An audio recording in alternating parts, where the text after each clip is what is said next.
Hello guys, સ્વાગત છે તમારું આજના એક નવા મિની બ્લોગમાં. તો અહીંયા જો ખટારો ભરીને શાકભાજી લઈ આવી છું. શાકભાજીમાં શું શું એવું છે આપણે ખોલીએ. મારી દીકરી મીશુને મજા નહોતી તો હું આજે છે ને એને સ્કૂલે લેવા ગઈ હતી. તો એને સ્કૂલની બાજુમાં છે માર્કેટ. તો આજે આપણે વહેલા ગયા હતા તો થોડું ઘણું લેવાનું હતું તો લઈ આવી છું, કેમ કે રોજ તો લેટ થઈ જાય ને તો ત્યાં પૂરું થઈ ગયું, એટલું બધું સારું હોય નહીં. અહીંયા જો ઠેલીઓમાંથી શાકભાજી કાઢી લીધું છે. ખટારો એક શાકભાજી, અને આમાં છે ભીંડો, પછી ચોરી, વાલોળ છે, આમાં બધું મિક્સ છે. ને આપણે મસ્ત એવા આજે તો આવા મરચાં મળી ગયા. બાકી આવા મરચાં અહીંયા મળે નહીં, તો આપણે છે ને બોરાવાળા મરચાં હાથશું. બાકી અહીંયા કૂણી કૂણી મસ્ત આવી મકાઈ મળી ગઈ છે.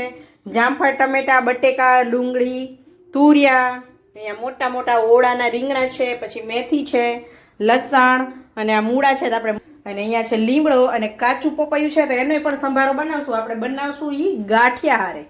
અને આટલું જ નથી હો, હજી અહીંયા છે જો લીલી ડુંગળી અને ધાણા.